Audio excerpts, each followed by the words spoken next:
सुनो, एक चुनरी भी श्री जी की दे दो।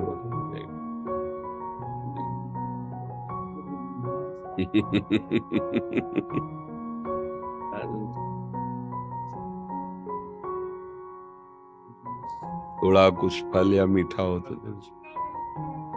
सीरियस, देखो कुछ फल मीठा हो तो दो। हाँ, ये चुनरी दे दो। ये प्रसादी चुनरी है।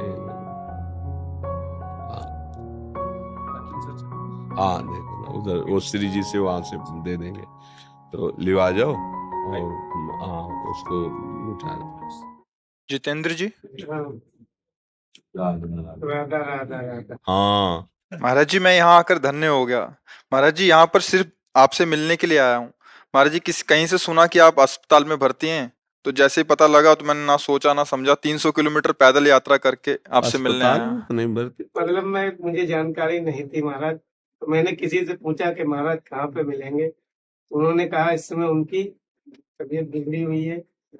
मैंने तबीयत तो क्या है कि 18 साल से बिगड़ी हुई है। महाराज जी, ये एक आपकी हमारे पुरानी वाली जो वीडियोस होती है ना, वो भी वायरल्स हो हाँ, जाते हैं क्या तो है कि उसमें। अब लोग अब कुछ भी डाल रहे हैं, वो ऐसा। सोशल मीडिया के जरिया से मैंने सोचा कहीं भी महाराज मुझे मिलेंगे, मैं वहां पे पहुंचूंगा जरूर। बड़ी कृपा हुई श्री जी की कि आप वृंदावन आए, आप दर्शन। जब संतों के पास जाए तो उनको सुख देने के लिए नाम उच्चारण करें, जैसे उनका ना, आपका नाम तो राधा राधा राधा राधा राधा। तो हमें सबसे बड़ी भेंट, सबसे बड़ा सुख, अब हमें तभी आपको देखने की इच्छा होगी जब आप नाम उच्चारण करेंगे। ऐसे जैसे आप हाँ बोले ना, आप चूंकि आपको संग नहीं मिला ना, इसलिए कभी किसी भी संत के पास जाओ तो उसको नाम सुनाओ। जैसे देखते हैं ना सन, बाबा जय सिया राम, बाबा राधे श्याम, राधा राधा, तो उससे हमें सुख मिलता है कि आपने हमारे आराध्य देव का स्मरण, तब आपको हम प्यार दृष्टि से देखते हैं। और आप पैदल आए इसलिए आपका स्वागत करते हैं, और हम सदैव स्वस्थ हैं। हमारे शरीर को जो कष्ट है वो एक लीला है भगवान की, भगवान की लीला है। आपको दिखाई देते हैं हम बीमार आदमी है? नहीं बस वो एक नाटक चल रहा है, माया का नाटक चल रहा है, डायलिसिस होता है। देखो, सबसे बड़ा रहस्य है स्वस्थ होने का आनंद। अगर चित्त आनंद है तो फिर सब लघु रहता है। अब हमें प्रियाजू के चरणों का आश्रय सहारा मिल गया है, तो हर समय मन उनकी कृपा से आनंदित रहता है। शरीर कष्ट में रहता है, डायलिसिस होते हैं, बड़ी दवाइयां हैं, बड़ा कष्ट है, पर वो सब एक बाहरी माया का नाटक मात्र है। आनंद है हमें। अस्पताल में भी भर्ती रहना पड़ा, ऑपरेशन भी हुए, सब दुनिया की चीजें, पर ये सब माया का नाटक है। आनंद है तो प्रभु के नाम में, रूप में, और उसी आनंद के बल से हम आनंदित रहते हैं, और वही हमारे जीवन का परम लाभ है। नहीं तो अगर शरीर स्वस्थ है और आप गंदे आचरणों में, तो क्या आप आनंदित हो क्या?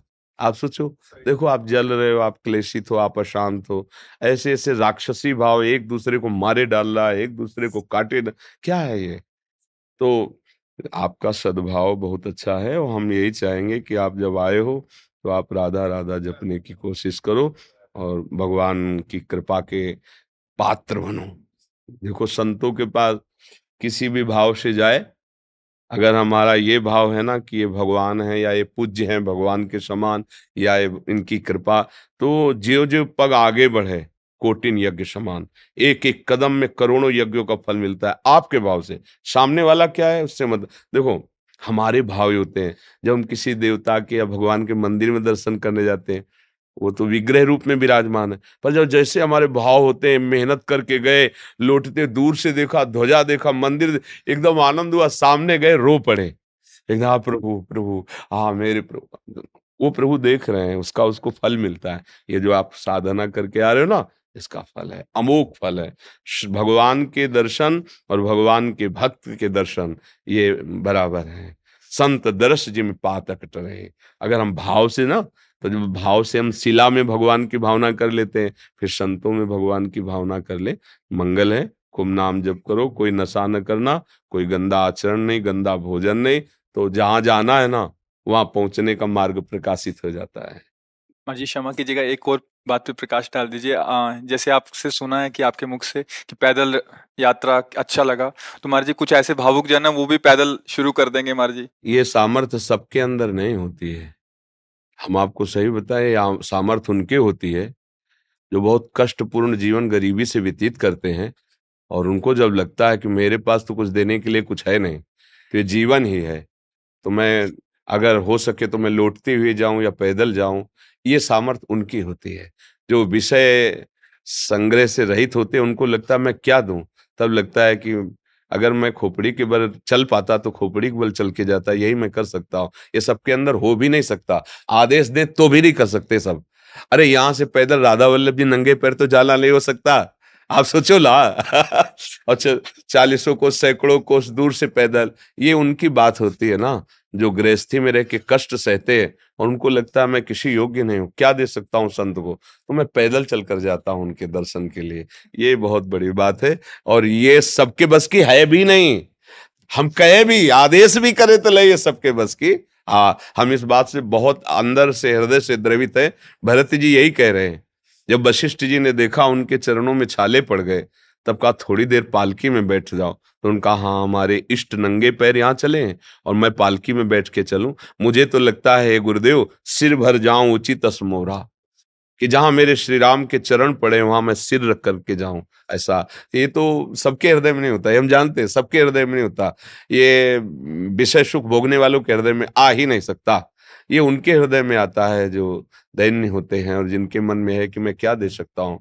तो यही है, शरीर है, इसी को कष्ट दे करके मैं जाता हूँ, भूखा प्यासा जैसा भी मैं उनके दर्शन करूं। ये अमोघ बात है सबके ये लेके सब कोई ऐसा मत करना, हम कह रहे सब कोई करे तो कर भी नहीं सकता, नहीं कर सकता।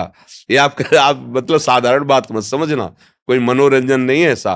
पैदल चल, ऐसा हमने कई भक्तों को देखा है, कई भक्तों को देखा है, सैकड़ों कोस ऐसे पैदल। या देखो ना, महाराष्ट्र में सैकड़ों भक्त पैदल यात्रा करके विठ्ठल भगवान के दर्शन कर, बड़ी दूर लंबी लंबी यात्राएं। हाँ, 84 कोस ब्रज की पैदल यात्रा, तो इनके भाव हैं संत दर्शन के लिए। तो ये ऐसे सब कोई थोड़ी आ सकता है कि भाई दिल्ली से कार छोड़ दी और पैदल वहां से आ रहे, आ ही नहीं सकता।